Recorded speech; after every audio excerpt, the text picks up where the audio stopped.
आप देख रहे हैं हमारा YouTube चैनल दी सच्चा भारत और आज के इस बुलेटिन में आपका स्वागत है। सच्चा भारत में सबसे पहले आप देखेंगे स्थानीय व जिले के समाचार, फिर देखेंगे राज्य व राष्ट्र के समाचार। शराब के नशे में युवती ने 2 घंटे तक किया हंगामा, कईयों से उलझी, कलेक्ट्रेट का गेट करना पड़ा बंद। पाली कलेक्ट्रेट व सेशन कोर्ट के बाहर मंगलवार दोपहर शराब के नशे में एक युवती ने जमकर उत्पात मचाया। युवती ने पहले सेशन कोर्ट का गेट बंद किया और एक व्यक्ति की पिटाई कर दी। बाद में वह कलेक्ट्रेट समेत कई दफ्तरों में पहुंच गई। करीब 2 घंटे तक वह सरकारी कर्मचारियों और राह चलते लोगों से उलझती रही। आखिरकार कोतवाली पुलिस उसे पकड़कर ले गई, तब मामला शांत हुआ। दरअसल नया गांव की एक लड़की मानसिक रूप से परेशान बताई जा रही है। वह अक्सर सरकारी कार्यालयों के बाहर घूमती रहती है और लोगों से उलझती है। मंगलवार दोपहर उसने पहले तो सेशन कोर्ट के बाहर हंगामा किया, बाद में वह कारागार में पहुंची। स्थानीय जेलर ने बड़ी मुश्किल से उसे वहां से निकाला। वह कलेक्ट्रेट परिसर में काफी देर तक उलझती रही। वह शराब पीकर झगड़ा कर रही है और गाली गलौज भी कर रही है। युवती के हंगामे से कलेक्ट्रेट में काफी भीड़ जमा हो गई।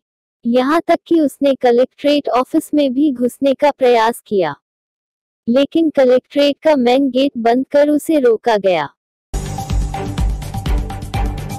पाली विधानसभा युवा कांग्रेस ने खेल मंत्री अशोक चांदना का केक काटकर मनाया जन्मदिन। अपने प्रिय नेता की लंबी उम्र की कामना। जन्मदिन को लेकर इंदिरा रसोई घर गरीब लोगों को खिलाया खाना। रेलवे स्टेशन के बाहर राहगीरों को कोरोना के बचाव एवं सैनिटाइजर का इस्तेमाल करने की दी नसीहत। आने जाने वाले राहगीरों को बांटे मास्क। बांगड़ अस्पताल ब्लड बैंक में रक्तदान शिविर का भी हुआ आयोजन। युवाओं ने बढ़ चढ़कर शिविर में लिया भाग। कार्यक्रम में कई युवा कांग्रेसी कार्यकर्ता रहे मौजूद। जिला कलेक्टर अंशदीप एवं पुलिस अधीक्षक राहुल कोटोकी सुमेरपुर के कानपुरा कुएं में दबे मृतक भूपाराम के शव को बाहर निकालने के कार्य का निरीक्षण। टीम को दिए आवश्यक दिशा निर्देश। मृतक के परिवार को जल्द ही शव निकालने का दिया आश्वासन। जिला कलेक्टर एवं पुलिस अधीक्षक ने 15 दिन पूर्व कानपुरा कृषि फार्म कुएं में गिर जाने ने भूपाराम का शव निकालने को लेकर कुएं में चल रहे राहत कार्य का निरीक्षण किया। मृतक के शव को जल्द से जल्द बाहर निकालने के लिए सभी जरूरी उपाय किए जा रहे हैं। वर्तमान में कुएं में बजरी डालने के बाद आरसीसी का कार्य होगा। मृतक के शव को निकालने की प्रक्रिया की जानकारी ली। सुमेरपुर उपखंड अधिकारी देवेंद्र कुमार ने बचाव कार्य के संबंध में जानकारी दी। मौके पर जलदाय विभाग के अधिशासी अभियंता सलीम कुरैशी, जनप्रतिनिधि मीना समाज के नागरिक उपस्थित रहे। वकील नहीं है भारतीय नागरिक। उदयपुर सूचना के अधिकार के तहत एक वकील ने नगर निगम में सूचना मांगी तो जवाब दिया गया कि वकील भारतीय नागरिक नहीं है, ऐसे में सूचना अदेय है। निगम के इस जवाब की प्रति सोशल मीडिया पर भी जमकर वायरल हुई और लोगों ने बहुत तंज भी कसे। उदयपुर के बोहरा गणेश रोड स्थित बाहुबली कॉलोनी निवासी अधिवक्ता युगल किशोर दशोहरा ने सूचना के अधिकार के तहत हिरणमगरी सेक्टर 4 स्थित 2 भूखंडों के बारे में सूचना मांगी। जवाब में नगर निगम ने लिखा कि आरटीआई में सूचना प्राप्त करने का अधिकार केवल भारतीय नागरिक को ही है। मिट्टी में मिल रहा है गरीब का निवाला। यार्ड कच्चा होने की वजह से मिट्टी में बिखरता है गेहूं। आवारा जानवर व सुअर विचरण करने से खराब होते हैं गेहूं। पूछताछ करने पर रेलवे खाद्य विभाग रेलवे को प्रश्न पूछने का कहते रहे। पाली के रेलवे स्टेशन यार्ड में जिले भर के लोगों के लिए पहुंचा गेहूं। हरियाणा के रोहतक से 33,325 बोरी गेहूं को लेकर पाली के रेलवे यार्ड पर मंगलवार को मालगाड़ी पहुंची। ताकि जिले भर के शहर वासियों को खाने के लिए गेहूं मिल सके। लेकिन ट्रेन से बोरी उतारते ट्रक पर बोरी चढ़ाते समय गेहूं का बड़ा हिस्सा कच्ची जमीन पर बिखर जाता है और वह गेहूं खराब हो जाता है। जब इसके बारे में पूछा गया तो बताया कि गेहूं रोड पर ना भी करे, इसके लिए हमने पॉलिथीन के चद्दर विचार रखे हैं ताकि ज्यादा मात्रा में गेहूं खराब ना हो। 72 घंटे के अंतराल पानी ने शहरवासियों की बढ़ाई चिंता। दूर दूर से बच्चे और महिलाएं पानी लाने को मजबूर। मोहल्ले में लगाई गई पानी की टंकी, वह हैदम का लेना पड़ रहा है सहारा। पहले तो शहर में पाइपलाइन लीकेज होने की वजह से 3 दिन से पानी नहीं आने व प्रशासन द्वारा 72 घंटे में पानी देने को लेकर शहरवासियों को पानी की चिंता सताने लगी। घर में पानी खत्म होने के साथ ही महिला और बच्चों को दूर-दराज से आकर मोहल्ले में लगे हेड पंप व पानी की टंकी से घरों विकारों में भरकर पानी ले जाया जा रहा है ताकि घर में पानी का उपयोग कर सके। भारत में कोरोना के मामले 71,75,880। भारत में कोरोना के एक्टिव केस 8,38,729। भारत में कोरोना से ठीक हुए 62,27,295। भारत में कोरोना से मौतें 1,09,856। जयपुर प्रदेश में मंगलवार को कोरोना संक्रमण के 2035 नए मामले देखने को मिले हैं, जिसके बाद प्रदेश में कुल संक्रमित मरीजों का आंकड़ा बढ़कर 1,63,219 पर पहुंच गया है। वहीं बीते 24 घंटों में 14 मरीजों की मौत भी दर्ज की गई है और अब तक प्रदेश में 1679 संक्रमित मरीज इस बीमारी से दम तोड़ चुके हैं। मंगलवार को एक बार फिर जयपुर, जोधपुर, उदयपुर, बीकानेर, अलवर, अजमेर, नागौर और पाली से सबसे अधिक संक्रमित मामले देखने को मिले हैं।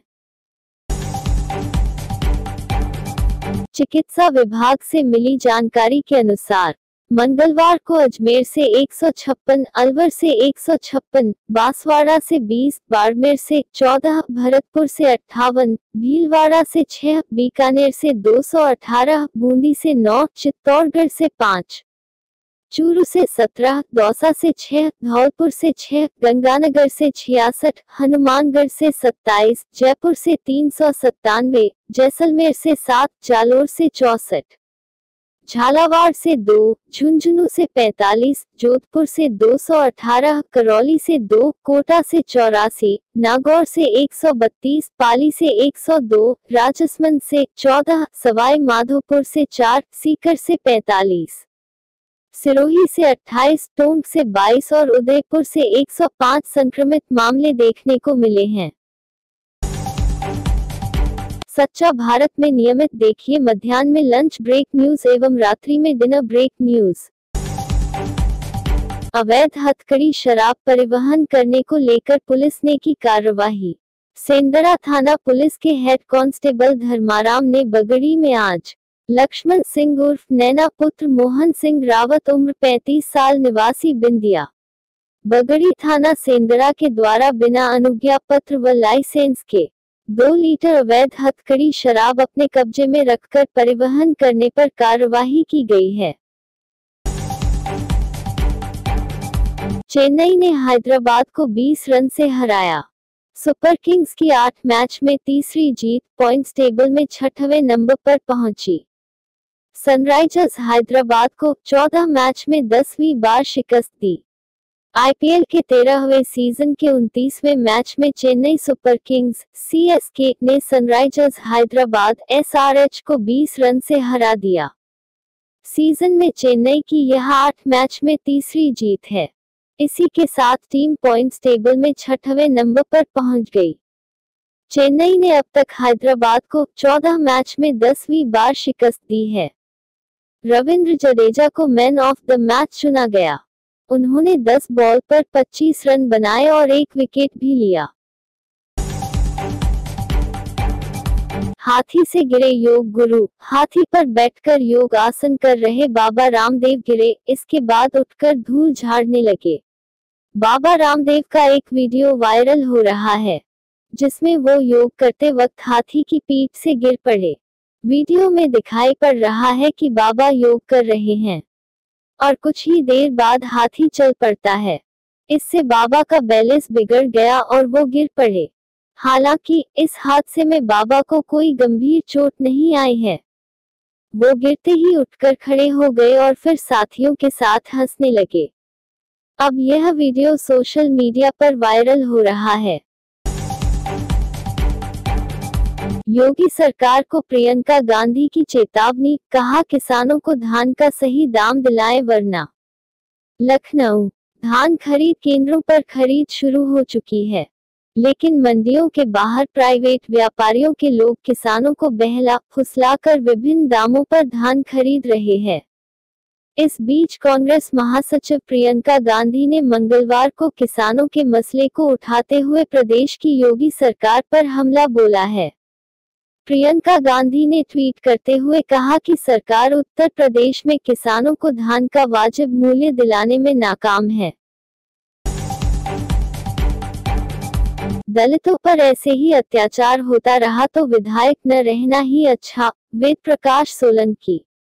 जयपुर। राजस्थान की कांग्रेस सरकार में अभी भी सब कुछ ठीक नहीं है। अपनी ही सरकार के खिलाफ अब फिर से उनकी ही पार्टी के विधायक मोर्चा खोल रहे हैं। एक दिन पहले विधायक बाबूलाल बैरवा ने नाराजगी जाहिर की और मंगलवार को चाकसू विधायक वेद प्रकाश सोलंकी भी सरकार से खफा नजर आए। बीजेपी नेता ने अपनी ही सरकार पर लगा दिए गंभीर आरोप। अलवर। बीजेपी के प्रदेश महामंत्री मदन दिलावर ने कहा कि मेवात में हालात खराब है। यहाँ युवती, महिलाएं और बच्चों के साथ गलत घटनाएं होती हैं। लोगों को डरा धमका कर उनकी जमीनों पर कब्जा किया जा रहा है।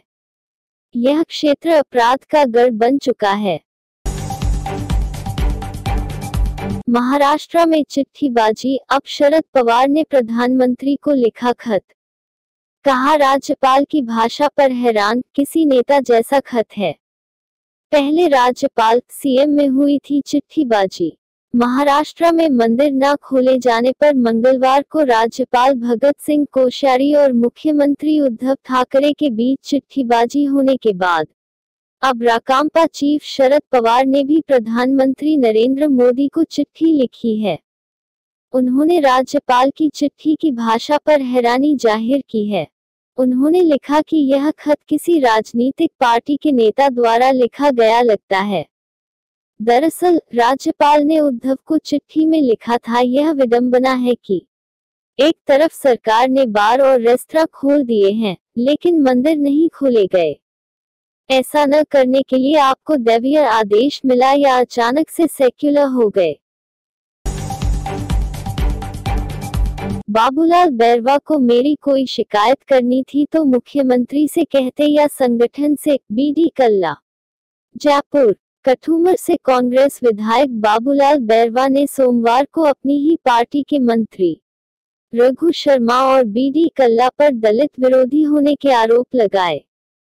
उसके बाद एक और जहां भाजपा को बैठे एक मुद्दा मिल गया तो वहीं दूसरी ओर राजस्थान के मंत्रियों ने बाबूलाल बैरवा से इस बात को पार्टी प्लेटफॉर्म पर रखने के लिए कहा है। और ऐसे ही नए अपडेट पाने के लिए द सच्चा भारत चैनल को सब्सक्राइब कीजिए। धन्यवाद।